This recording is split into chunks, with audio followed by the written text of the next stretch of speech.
Good morning guys and welcome back to this channel. কেমন আছো? ভালো আছি। তো আজকে হলো স্যাটারডে, আর এই একটু আগে উঠে ভাত বসালাম। মনে হচ্ছে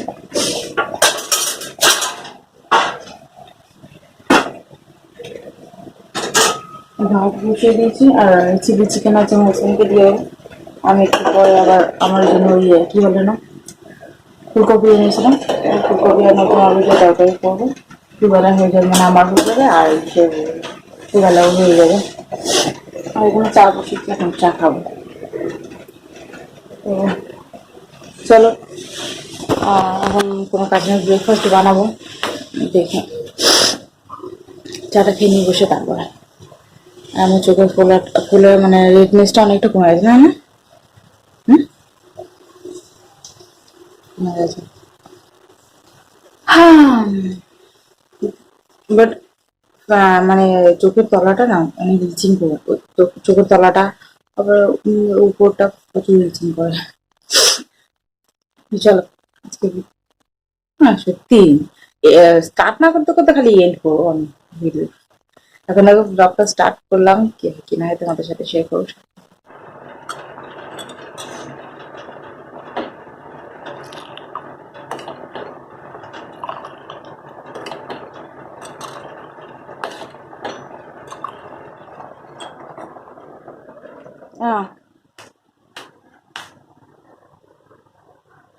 কত জোরে বৃষ্টি পড়ছে দেখো। এই একটু আগে মানে প্রচুর জোরে বৃষ্টি পড়তে লেগেছে, প্রচুর সাউন্ড আই থিঙ্ক শুনতে পারছো তোমরা। আর এখানে আমার লজ্জাপতি গাছ,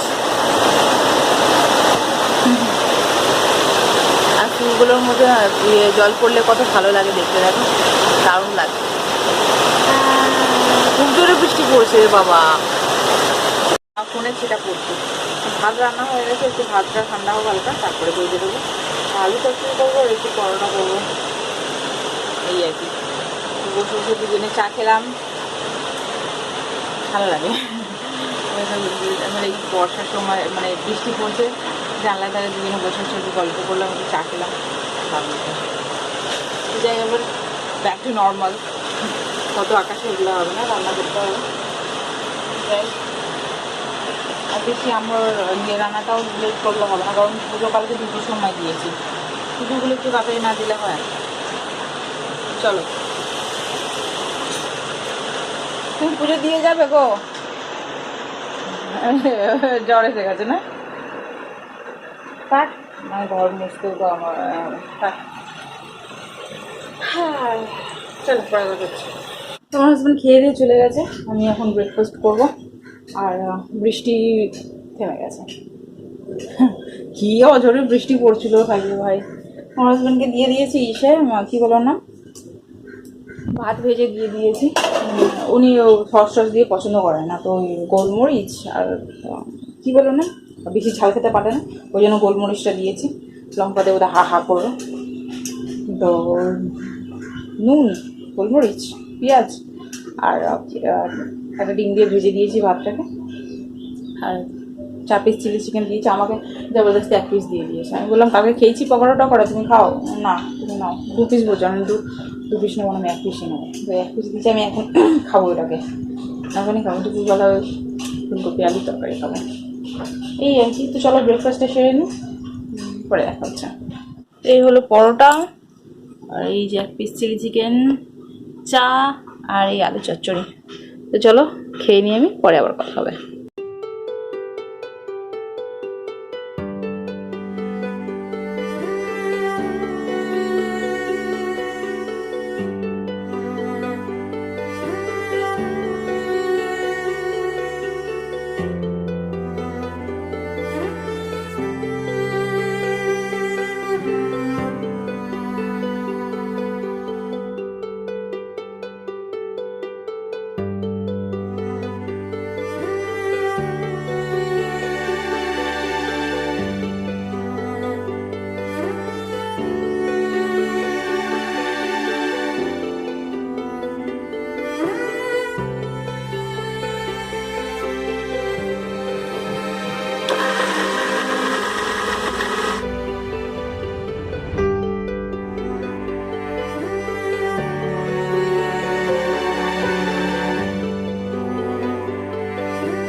গুড আফটারনুন।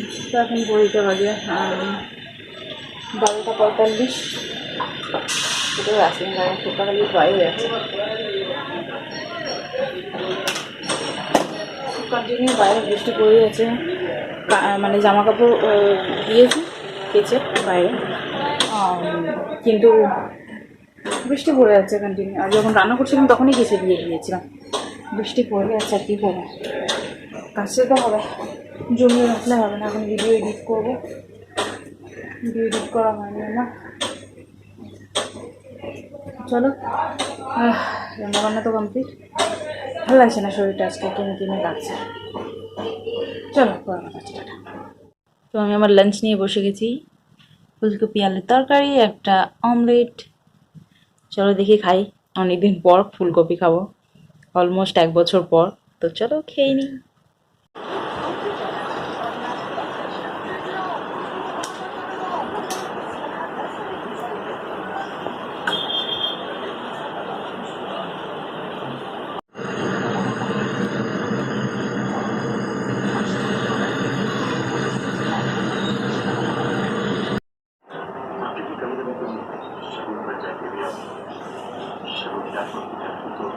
তো ফাইনালি ফ্রিজটা তো ঠিক হয়েছে, ধোয়া হয়েছে। এই জিনিসটা দেখার জন্য মরে যাচ্ছিলাম। ফ্রিজ সেরে গেছে ফাইনালি। সো বললো 3 ঘন্টা লাগবে ঠান্ডা হতে। তো নোংরা হয়ে গেছে, ভীষণ নোংরা হয়ে গেছে, তো একটু ক্লিন করে নেবো। আর নিচে নোংরা হয়ে গেছে প্রচুর, তো নিচটা পরিষ্কার করে নেবো। ঠিক তো হয়ে গেছে, বাট একটা ভয় দেখিয়ে গেল যে যদি চলতে চলতে আবার যদি খারাপ হয়ে যায়, তো ভিতরে কোনো কিছু, বডির ভিতরে কোনো কিছু খারাপ হবে, তখন পুরো মানে কি বডির কি পার্টস পাল্টে দিতে হবে সামথিং কিছু, বা ফ্রিজ পুরো রিপ্লেস করতে হবে। ওনারা 10% দেবে আর আমাদেরকে বাকিটা দিতে হবে। কী অবস্থা, এই আর কি। আর জানি না কি হবে, আপাতত চলুক। ফ্রিজটা বন্ধ করাই বেকার হয়েছে আমাদের। অ্যাকচুয়ালি গিয়েছিলাম বাপের বাড়ি, তো মেঘ টেঘ ডাকছিল, তো যদি কিছু হয়ে যেত সেই জন্য আমরা বন্ধ করে গেছিলাম। আর এতে এত প্রবলেম হয়ে যাবে, মানে প্রথম 2 মাস থেকে এসেছিলাম, মানে বন্ধ ছিল, ফের 1 মাস থেকে ফের 2 মাস বন্ধ করে দিয়েছিলাম। সেজন্য অবস্থা পুরো খারাপ আমার ফ্রিজে। বন্ধ করা উচিত নয়, জানতাম না এই জিনিসটা, নাহলে কখনোই বন্ধই করতাম না। যাকে চলো ঘরটা মুছে নিই, ফ্রিজটা ক্লিন করে নিই। ফ্রিজ ঠিক হয়ে গেছে। কতদিন ধরে, প্রায় 1 মাস হতে চললো, মানে 10 তারিখে খারাপ হয়েছে আর 30 তারিখে সারবো। চলো পরে কথা হচ্ছে।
সো ডিনার কমপ্লিট হয়ে গেছে, ফেস পুরো অয়েল অয়েল হয়ে গেছে। হেয়ার অয়েলিং করলাম, চুপচুপা করে লাগিয়ে রেখে দিয়েছি। হেয়ার ফল কমছে না, ভীষণ হেয়ার ফল হচ্ছে আমার, দেখছো টাক বেরিয়ে গেছে। আর সন্ধ্যাবেলা দিকে এমন কোনো কিছু ভিডিও করিনি, কারণ দেখানোর লাইক কিছু ছিল না। ওই ঘর পোছা, সন্ধে দেওয়া, আর জাস্ট রুটি বানানো ছিল, রুটি বানিয়েছি, দ্যাটস ইট। তরকারি তো দুপুরবেলা বানিয়ে নিয়েছিলাম, এই আর কি, আর কিছু না। তো যাচ্ছি এখন শুতে, এখন ঘুরতে বাজে 9:42। তো আমরা 8:30টার সময় ব্রেকফাস্ট ডিনার কমপ্লিট করে নিয়েছিলাম। আমি যাচ্ছি শুতে। মনটা ভালো নেই, আমার ফোনটা ক্র্যাক হয়ে গেছে পুরো, পুরো উপর থেকে নিয়ে নিচ পর্যন্ত আমার পুরো ক্র্যাক হয়ে গেছে ফোন। মানে যখন ইয়েরা এসেছিলো, ফ্রিজ চালাতে এসেছিলো, জানি না তখন কি করেছি, আমি চেয়ারটার উপরে তুলে দিয়েছি কি কি করেছি জানি না, একটা জিনিস ঠিক হলো আর একটা জিনিস পুরো খারাপ হয়ে গেল। পুরো মানে একটুখানি না, পুরো উপর থেকে পুরো নিচ পর্যন্ত একদম ক্র্যাক হয়ে গেছে। মন ভালো নেই সেজন্য। যাকে বাদা, খারাপ করে কোনো লাভ নেই। চলো আজকে ভিডিওটা আমি এখানে এন্ড করছি। যদি তোমাদের ভিডিওটা ভালো লেগে থাকে তাহলে লাইক শেয়ার সাবস্ক্রাইব করা চ্যানেল দেখা করছি তোমাদের সাথে নেক্সট ভিডিও ততক্ষণের জন্য টাটা বাই বাই।